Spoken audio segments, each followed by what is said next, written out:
Lawmakers in Washington, they've been deadlocked over another stimulus package for months and months, Marty. Last week, we saw key lawmakers, they appeared to be making some concessions in the hopes that a bill could pass before both chambers leave for the holidays, Marty.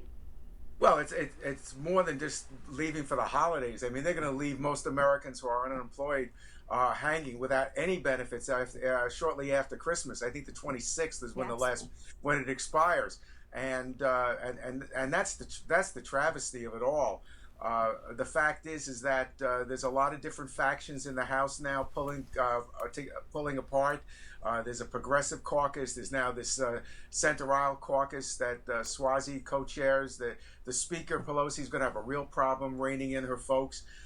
The election for next year, the majority of Democrats in the House is probably going to be down to 5 or 6, which is way below what it was. So there's a lot of political brinksmanship here that's coming into play, and the Congress and the Congress really has to pass something soon. Other people are going to be hurting. Yeah, we have the Republican and Democratic negotiators. They keep butting heads, though, over the same thing. Yeah. Aid for states and localities and that coronavirus liability protection for businesses. The Republicans, they blast the state assistance as a bailout for mainly Democratic areas, and the Democrats, they refuse to give employers what they consider a shield for lawsuits over poor, protection against the spread of COVID. Yeah, absolutely, and really, what it comes down to with the help to localities is really the pensions. The Senate does not want to reimburse high-paying pension states like New York and California and Illinois, and that's what's holding that up.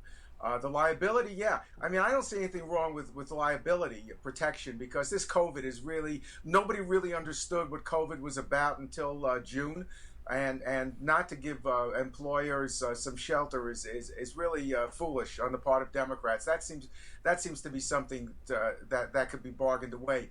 The real key is that they're not going to have $12,000 stimulus. Mm-hmm. That won't happen, and that, I think, is a shame also, because during the Christmas season, we need to have that. I know the bill is also looking at extending the moratorium on residential rent evictions.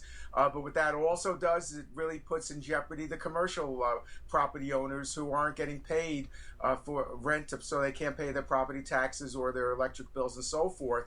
And the other thing is $300 more in unemployment insurance, which I think is important. And the PPP program, there's still unused funds, which they're going to reauthorize.